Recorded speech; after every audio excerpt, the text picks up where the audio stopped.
Palestine was an even more difficult problem.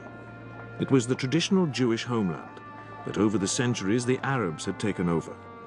By 1900, a Zionist movement, bent on reclaiming Israel, had been formed in Europe. Then, in 1917, the British issued the so-called Balfour Declaration, which indicated support for a Jewish homeland in Palestine. After the Great War, there was a large influx of Jews to Palestine, but while they were bent on taking over the country, the British expected them to coexist in peace with the Arab population. The Arabs, though, increasingly resented the Jewish presence, especially since they purchased more and more land. When Hitler came to power in Germany in 1933 and began to persecute the Jews there, immigration to Palestine rose sharply.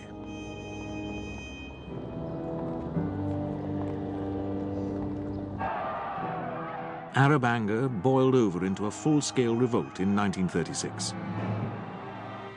Large British forces had to be sent to the country, and it took them 3 years to restore peace.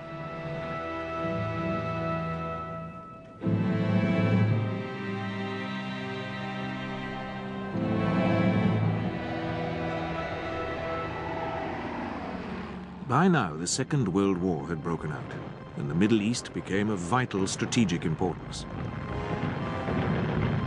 A number of campaigns were fought, including the long tussle in the Egyptian and Libyan desert between the British and the Axis forces.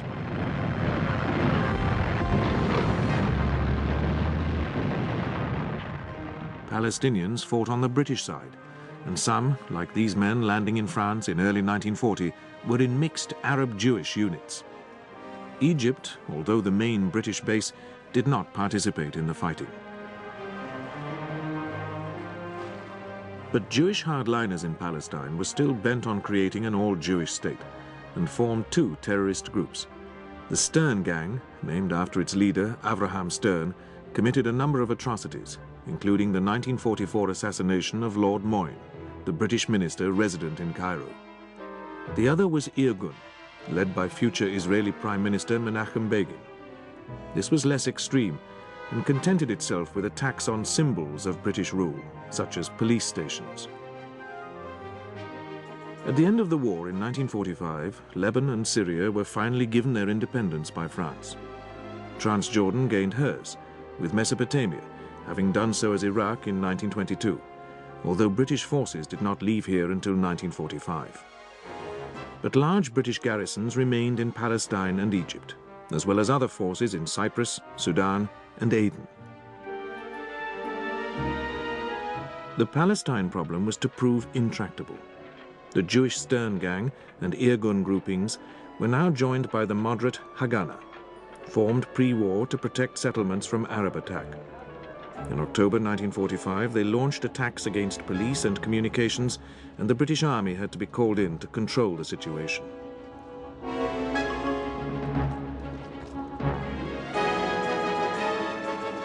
Zionist anger was further inflamed when the British announced that they were rescinding a pre-war proposal to create Jewish and Arab states out of Palestine and restricted Jewish immigration to 1,500 people per month.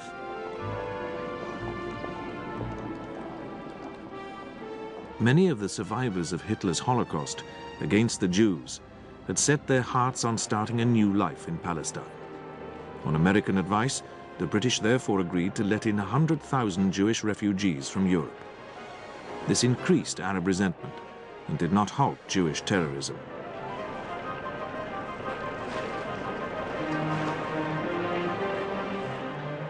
One of the worst attacks by Jewish terrorists came in July 1946, when the King David Hotel in Jerusalem, which was being used by the British administration, was blown up. 91 lives were lost.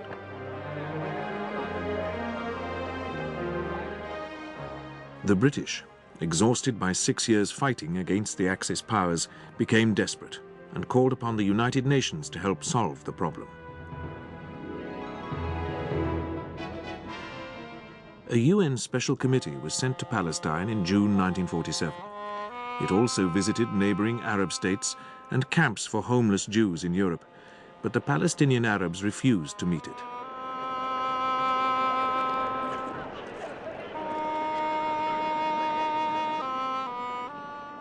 In the meantime, the violence continued.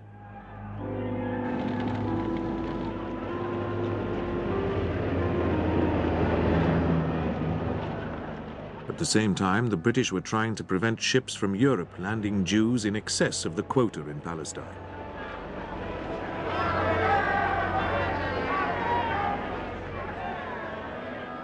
In July 1947, the Royal Navy intercepted the Exodus with 4,000 illegal immigrants on board. It was sent back to the south of France and then to Germany, where the passengers were forcibly removed. Britain was widely condemned, but de-restricting Jewish immigration would merely further antagonize the Arabs. That November, the UN decided that Palestine should be split into 3 states: Jewish in blue, Arab in orange, with Jerusalem given international status under UN administration. The British mandate was to end in May 1948.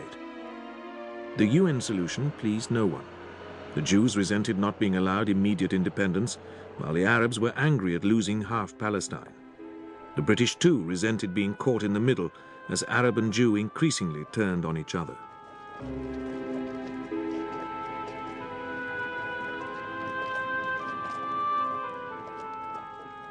Indeed, by spring 1948, the British had given up trying to control matters and had withdrawn to enclaves in Jerusalem and the ports of Haifa and Jaffa.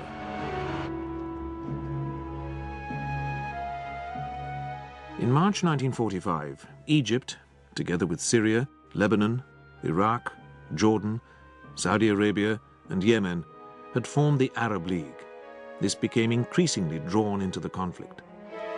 The Jews declared the independent state of Israel immediately the British mandate ended in May 1948.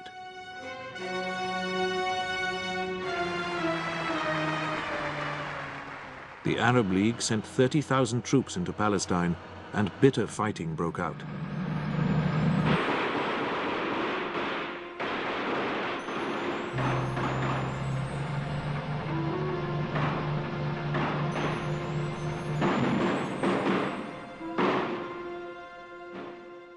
The UN quickly stepped in and managed to negotiate a month's truce, long enough for the British evacuation to be completed.